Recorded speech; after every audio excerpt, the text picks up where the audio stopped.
There was a yellow lighter on our nightstand. I don't smoke. She quit 2 years ago, or so she said.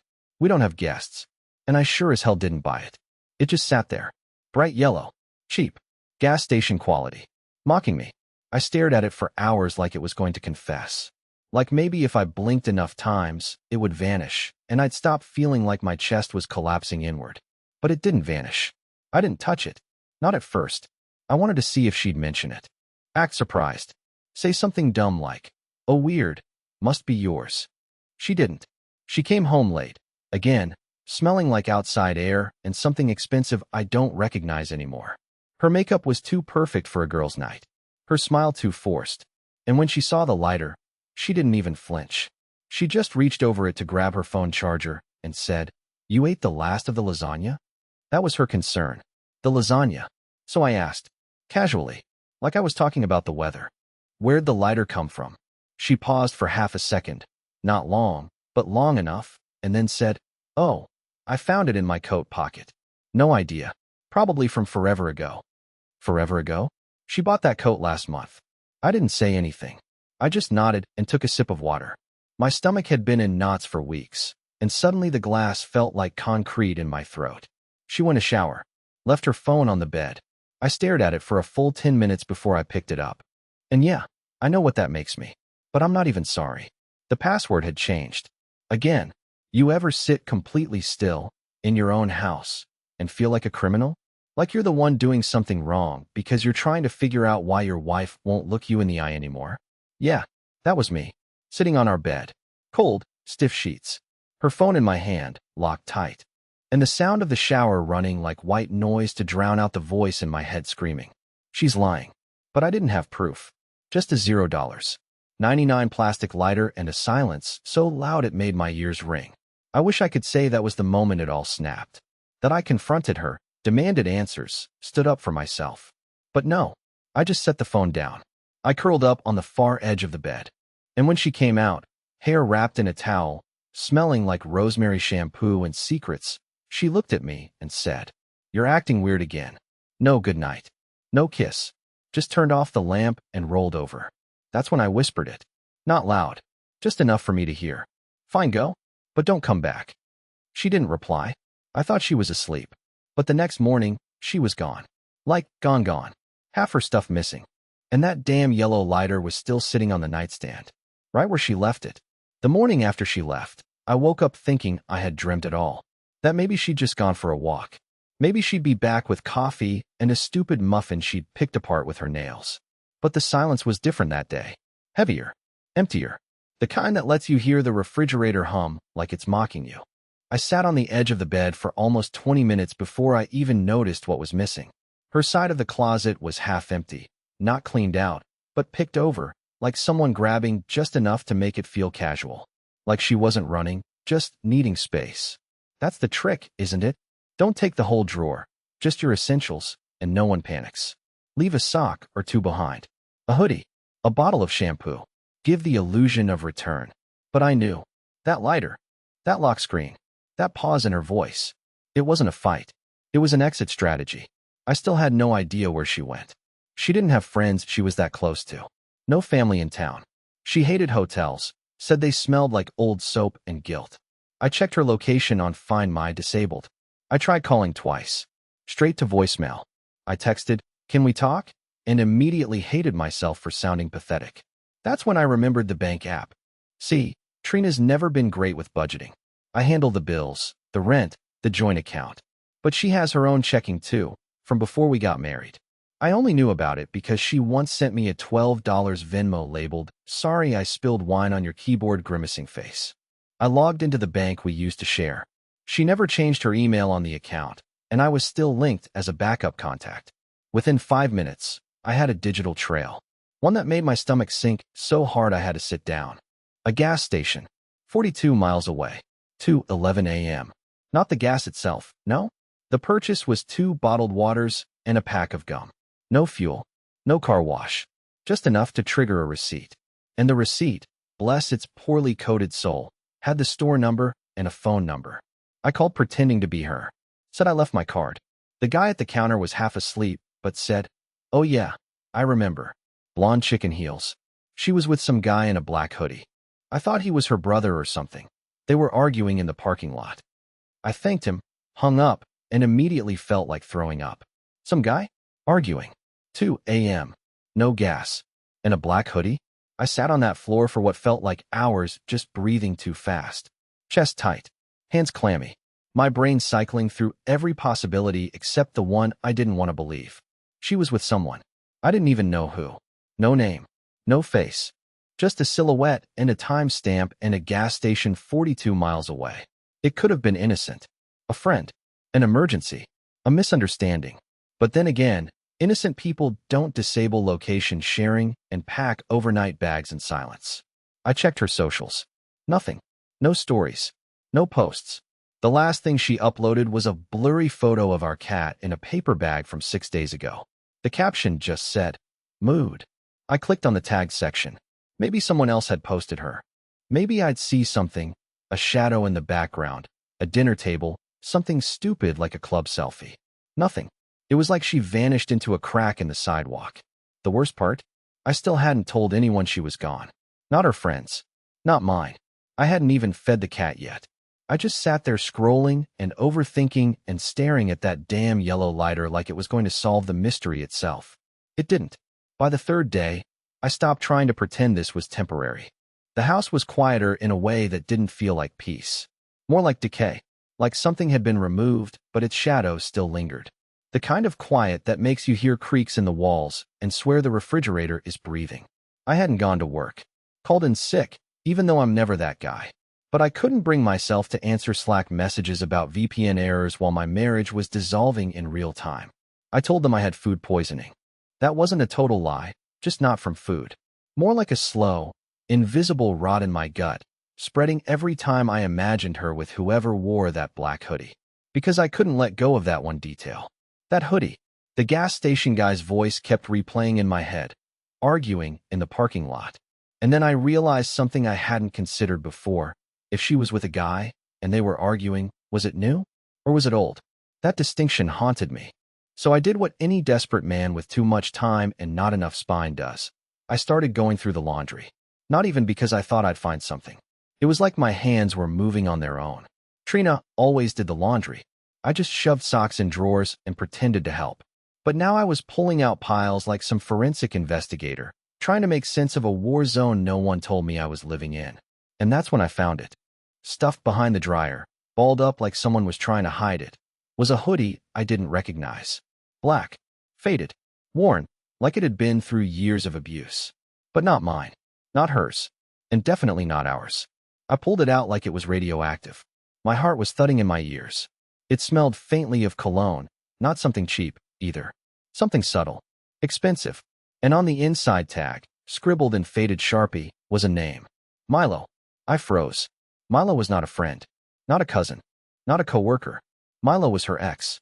The one she never talked about, except for one drunken night 2 years ago when she said, he wasn't abusive, just wrong. That's all she gave me. Wrong. And I didn't push. I should have. I wish I had. Because now I'm sitting on our laundry room floor holding his hoodie like some deranged detective, and it all starts clicking together in ways I didn't want it to. The gym across town. Guess who lives on that side of the city? The salsa classes she stopped inviting me to. Guess who used to compete in ballroom dance tournaments? The perfume I didn't recognize. Guess what brand his sister used to sell in college? I know. I sound insane. Like I'm drawing red string between nothing and hoping it spells betrayal. But this was too much. Too specific. Too intentional. I stared at the hoodie for a long time before I shoved it in a trash bag and carried it outside. I should have burned it. Should have set it on fire and danced around it like a lunatic. But I didn't. I just dropped it in the bin and stood there in my socks like an idiot. And that's when I saw it. Her car. No. A car. Parked at the end of the block. Same model as hers. Same dent on the bumper. But tinted windows. Engine still running, and someone in the driver's seat. Not her. Someone brought her. Hoodie up. Hands on the wheel. I walked halfway toward it before it pulled off slow, like it didn't want to make a scene. Took a left and disappeared into the neighborhood like it was never there. I don't know if it was Milo. I don't know if she was in the passenger seat. But I stood there in the cold long after the car was gone, replaying the name over and over in my head like it was a curse. Milo. The name she never wanted to say out loud. And now it was in my laundry. I didn't sleep again that night. Not even a nap. Every time I closed my eyes, I saw the word Milo stitched in faded ink. My mind played loops of Trina wrapped in someone else's arms, in the same house where she used to fall asleep holding my hand during reruns of ghost hunting shows. I wasn't angry, not in the traditional sense. Not fist through walls angry. I was something worse, frozen. Like my brain knew something was breaking but hadn't caught up to it yet. Like I'd been thrown into a slow-motion car crash and could still see the windshield intact, even though the impact already happened. The next morning, I started digging.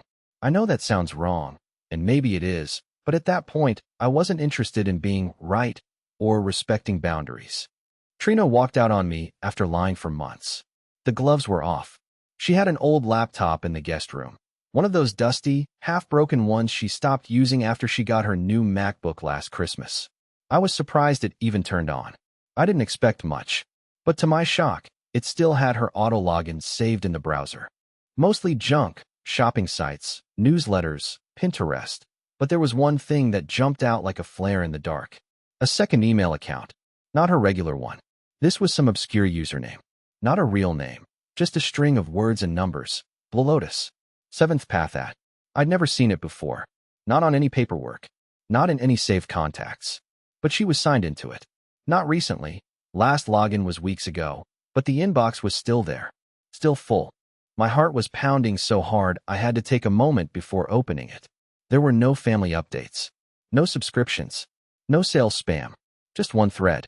One long, uninterrupted chain of emails between her and a name I didn't recognize at first.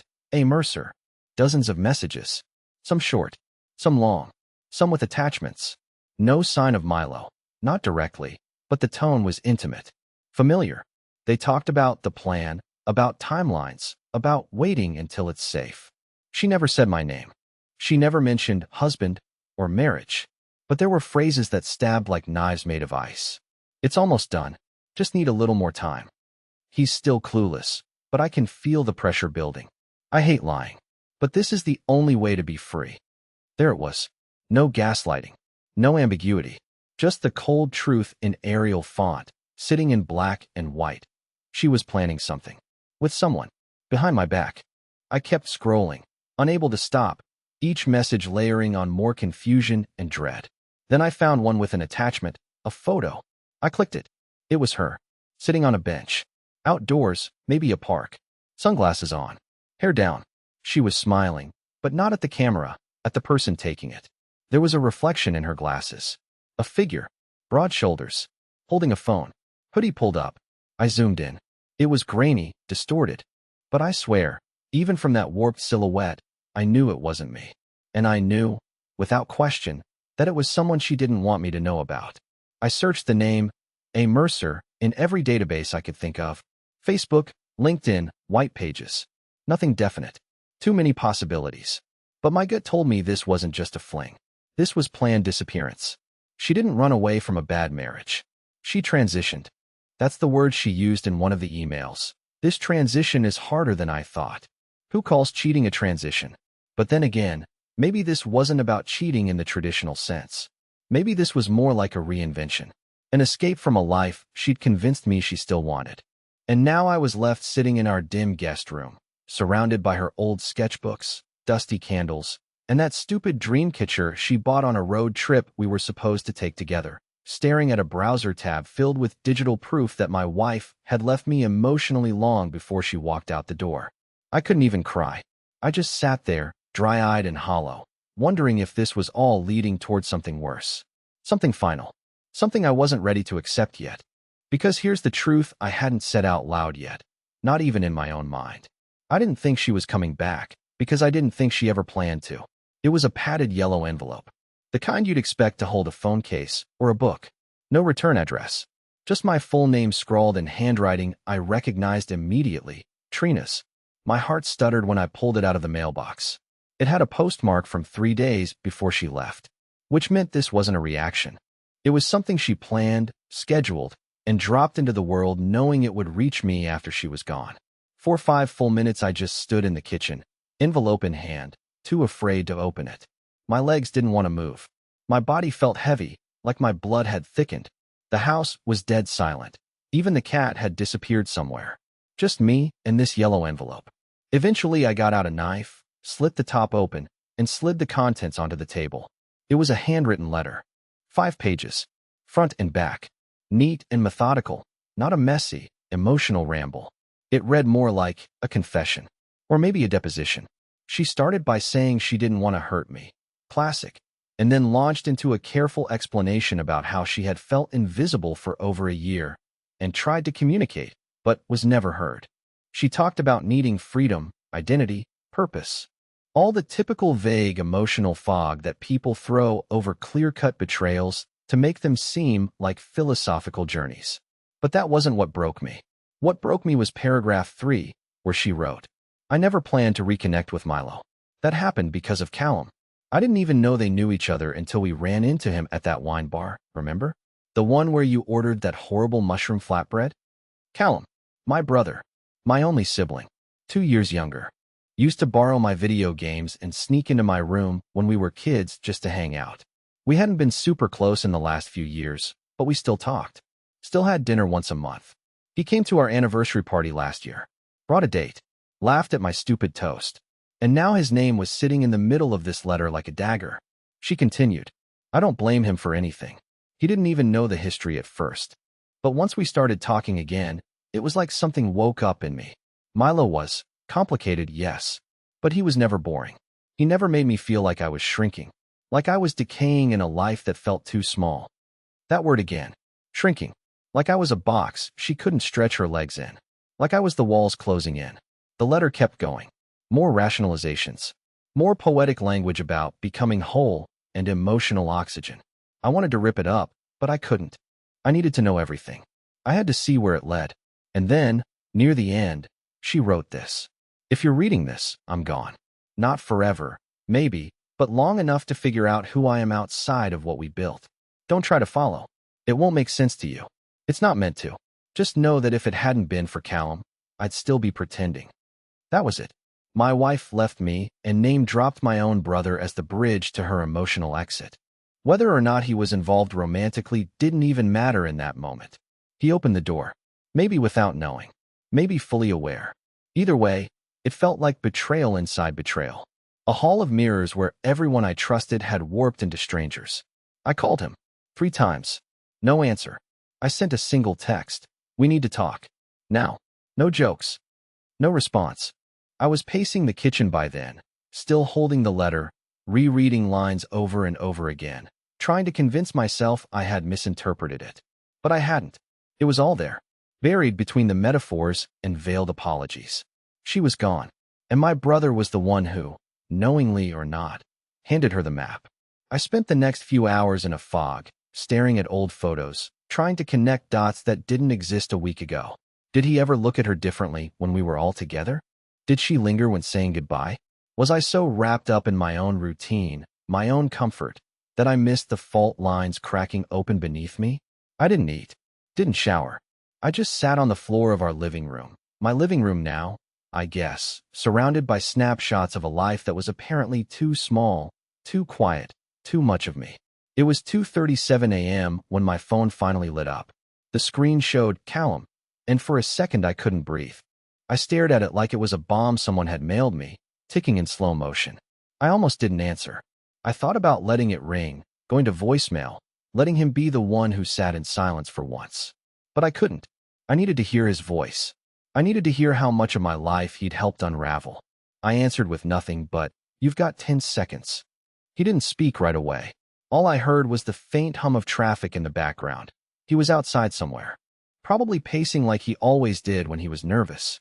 Then finally, he sighed and said, "I didn't know, man. Not at first." I didn't say anything. Let him squirm. He deserved it. Callum's voice dropped lower, more serious than I'd heard it in years. When I ran into her at that bar, I didn't even recognize her at first. She cut her hair, looked different. She came up to me. She was the one who started talking. "And you just forgot to mention it." I snapped. He stammered a little. It was just small talk. Catching up. I didn't think it mattered. I didn't even think she'd contact me again. Then a couple weeks later, she texts me. Said she wanted advice. that she was feeling stuck. I could feel the heat rising behind my ears. Advice? She used you as a marriage counselor? Callum went quiet again.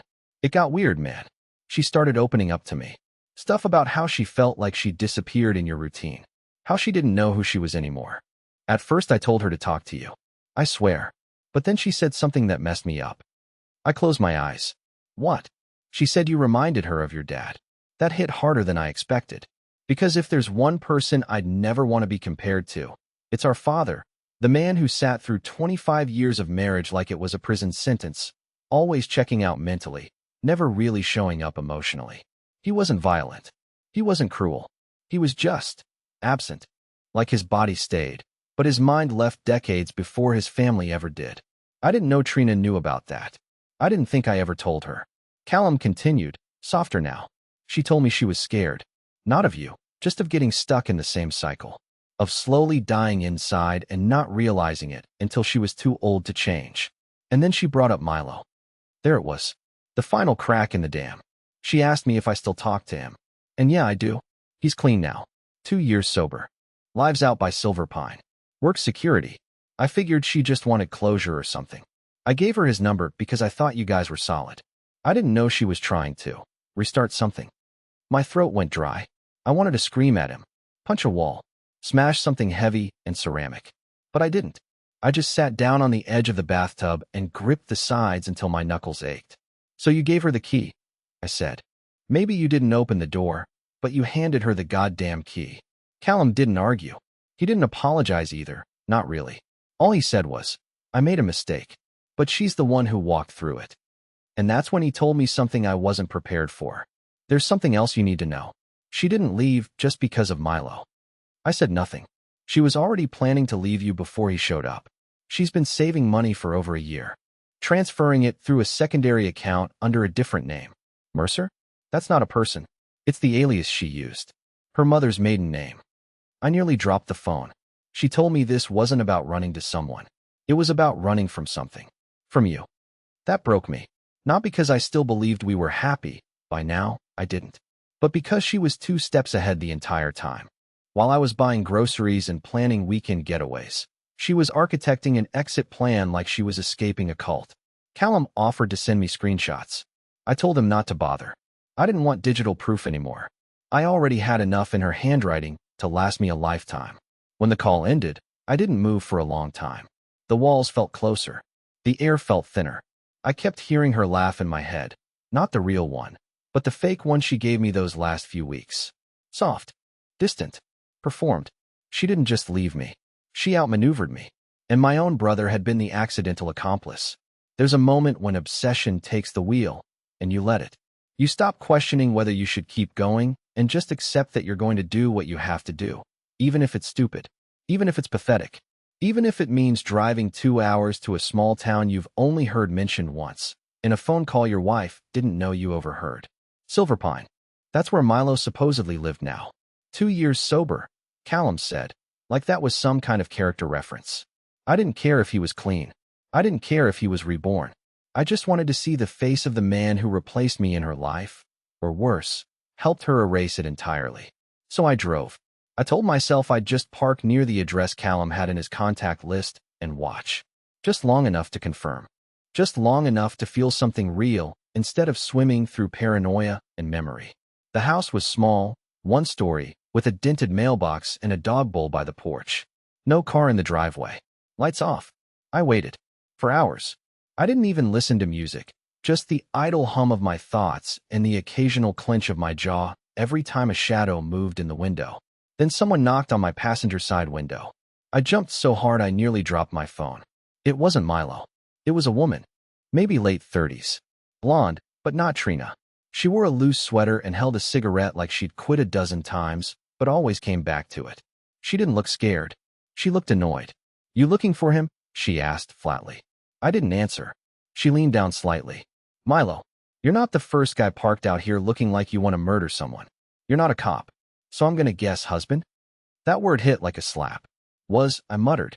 She sighed and sat down on the curb like this was routine. Trina leave you too? I froze. Too. She gave a dry laugh, bitter like stale coffee. She's good at it. Leaving. She left my brother back in Portland. 2 years. Thought they were trying for a kid. Then poof. Gone. No explanation. Just a goodbye email and a missing bank account. My brain short-circuited. Wait. She was married before? Common law. Pretty much the same. Didn't tell you, huh? I leaned out the window. Who are you? Name's Marley. Milo's neighbor. Used to be his sponsor back when he still drank like the world was ending. We don't talk much now, but I see things. She lit another cigarette with hands that didn't shake. I saw her here. A few times. Not lately, though. The last time she came by, she looked finished. Like whatever fantasy she had was over. I stepped out of the car. So where is she now? She gave me a look I'll never forget. Part sympathy, part warning. Don't know. Don't want to. But I'll tell you this, she left him too. Whatever she's chasing, it ain't a person. I didn't know what to say. My entire plan had collapsed into dust. No confrontation. No dramatic showdown. Just this woman telling me that even Milo hadn't been the final destination. Trina had used him like she used me, like a launch pad, a phase, a tool to reach something bigger, or maybe nothing at all. She ever mentioned the name Ellis? Marley asked suddenly. I blinked. No. Why? She used it here. Last name, I think. Told people she was Ellis. Had a P.O. box. Rented it under that name. I felt the last breath leave my lungs like a slow leak. That's my mother's maiden name. Marley looked surprised for the first time. Then I guess she wanted to disappear as you, not just from you. I sat back down in my car, hands trembling. Marley stood, flicked ash into the street, and said before walking away, don't try to find her. She doesn't want to be found. And the version of her you're chasing probably never existed. I drove back in a fog. I didn't cry, didn't scream, just stared at the road like it might give me answers. She'd reinvented herself using my bloodline, my family tree. How many identities had she built, burned, and buried? How many men like me were out there staring at half-packed closets and yellow lighters? Back at home, I opened our wedding album. Not because I missed her, but because I needed to see if the look in her eyes had ever been real. If there was a moment, even one, where she wasn't pretending. I looked at every photo, and not once, did I see her looking at me. She was always looking at the camera. A week passed, then another. I didn't chase shadows anymore. No more phone calls. No maps. No searches. The yellow lighter was gone. Tossed into a river on a cold Sunday morning where I stood alone on a bridge and watched it disappear under ice. That felt like the right place for it. The last piece of her. Of us. I went back to work. Slowly. Like a man learning how to walk again after falling off a cliff.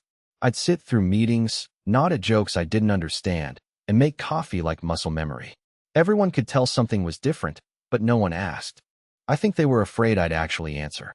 Then one day, I got a package. Brown paper. No return address. Just my name. No handwriting, typed. I thought about throwing it away. My heart started that old panic dance again. But I opened it. Inside was a single envelope and a small paperback book. A travel guide. Backpacking through the quiet world. A beginner's journey into the solitude trail. Inside the envelope was a letter. It was from Trina. Typed, not written. No emotion in the formatting. Just clean courier font. But the words, they were something else. Ned, I know you don't want to hear from me. I wouldn't blame you if you burned this without reading.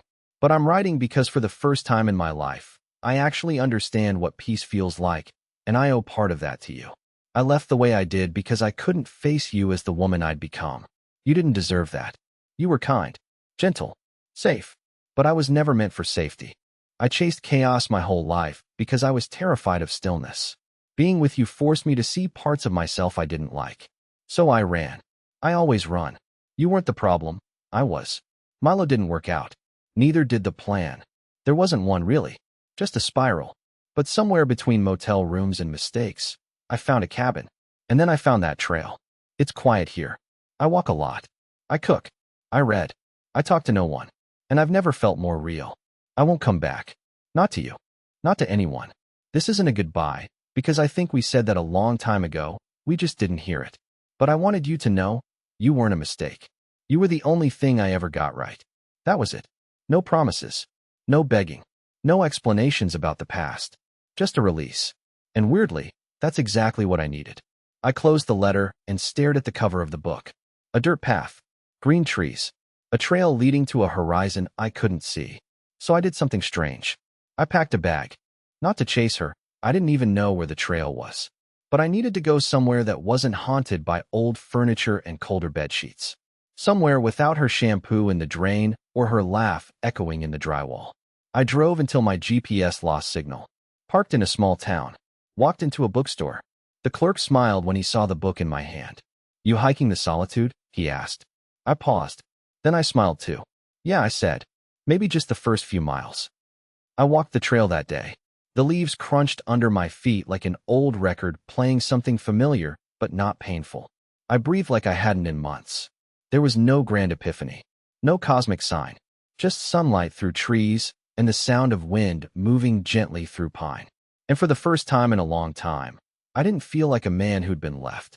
I felt like a man who'd just begun to arrive.